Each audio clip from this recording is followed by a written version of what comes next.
Whether you're a leader now, you're aspiring to become a leader, or you're finding that yourself overwhelmed with the amount of work that you've got. Today on the Practicing Leader podcast, we'll be talking about 9 tips to be more effective with your time management. I'm your host, Parul Bhargava, and let's discuss. The first tip will be clear about your goals.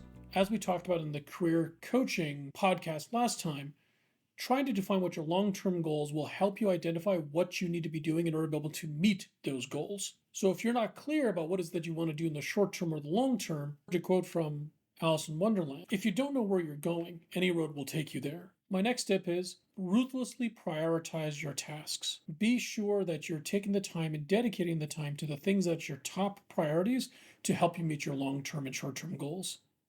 And when I say ruthless, I mean ruthless. Anything that's not going to help you meet your long-term goals should be dropped to the bottom of the list to make sure if it's absolutely necessary. This is the distinction between effectiveness and efficiency, where efficiency is about doing something quickly, whereas effectiveness is doing the right thing. And what we're aiming for is effectiveness. The next tip is book it and do it. Take the time to schedule into your schedule the work that needs to get done. Dedicate 30 minutes, dedicate an hour, dedicate whatever time you think is appropriate to get that piece of work done. Put it on your schedule and go concentrate on getting it done. This will enable you to be able to get your ruthlessly prioritized tasks done and make sure that you can actually deliver on them the way you want to deliver on them. When you book this time on your calendar, this also gives you dedicated time to be able to focus in on those tasks and actually work those things to completion. You might find you need to go and invest more time. Go and actually book more time to go do that. As a corollary of book it and do that with your personal activities and your life activities as well. Make sure you book the time to go take a walk, go spend time with your loved ones, go out and spend time with friends. Put time on your calendar to dedicate to those things, because what we're also looking for here is, while you're being effective, is that you're also staying connected. Make sure that you're dedicating the time that you can to friends, family, health, and making sure anything that you have in terms of hobbies, enjoyable pursuits, go take the time to go schedule the time in for yourself as well. As your life is balanced, that should help reduce overall stress levels for you over time. Because if you think about it, effective time management ends up being effective life management. The next tip, say no. It may be difficult, it may be tough to say it, but sometimes you're going to need to say no to folks that are asking you to do things that are off of what your core responsibilities are. Unfortunately, what you're dealing with here is sometimes if you say yes to something, you're actually cutting a check that you can't cash because there's just too much work to do, and you have to make a call as to what that work actually is and whether or not it fits into the overall goals for your role, for your job, for what your long-term goals are. Refrain, if you can, from allowing others from diverting you from your objectives. Next tip, find an organizing method that works for you. Some people like analog, some people like digital. Find a methodology that works for you. Some people like post-it notes, some people writing on pen and paper, some people like using applications to be able to find out how are they going to organize what work they need to do.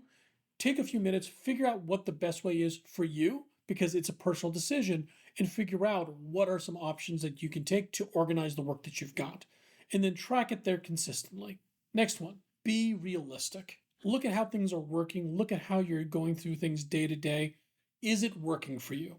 If it's working for you, great. If it's not, try again. Try something slightly different, because you're going to find it's going to take some time to find out what your personal work process is, and that's okay. This also gives you time to consider about the task at hand and figure out, does this actually contribute to my long-term goals? And then you can assess, should I continue doing this? Should I not continue doing this? And you can kind of look at it from both perspectives. If I look back at some of the reading I did of Peter Drucker, there is nothing so useless as doing efficiently that which should not have been done at all. Again, this goes back to the conversation earlier about efficiency versus effectiveness. And we're aiming for effectiveness. As you wrap up your day, 2 things I'm going to ask you to do. The first one, asking yourself, did it work? Like I asked you to be realistic from the previous tip. This one is find all those things that worked and then rinse and repeat. Continue doing those things, continue building on it, and you'll find that those things that were once difficult or things that were once not second nature, becomes second nature to you. The next one and the last one is end of day cleanup. Go through all the things that you thought you were going to try to get done today. Go through the things that you think you need to do tomorrow. Prioritize every one of those things. Be ruthless with yourself. If something doesn't need to get done, continue pushing it down to the bottom of the list. If it needs to get done, make sure that you're prioritizing that time and getting it done. This will help reduce the amount of worry that you might experience in the evenings, so that way you can actually focus on your personal time rather than being worried about what is it that you forgot from the day previous. These are some of the tips I could share about effective time management. And again, we want to focus on effectiveness versus efficiency, because anybody can get something done quickly. What you want to make sure that you're focusing on is getting the right things done quickly. If you'd like me to go focus in on specific applications, processes, things that I use in order to be able to do this for myself, please feel free to let me know. You can go ahead and give me a call at 206-651-4312 and leave a message. Or alternatively, you can send me an email at questions@thepracticingleader.com. I'll go ahead and weave it into whatever conversation we have in the next podcast and make sure that your question gets answered. This has been the Practicing Leader Podcast. My name is Parul Bhargava, and I'll talk to you next week.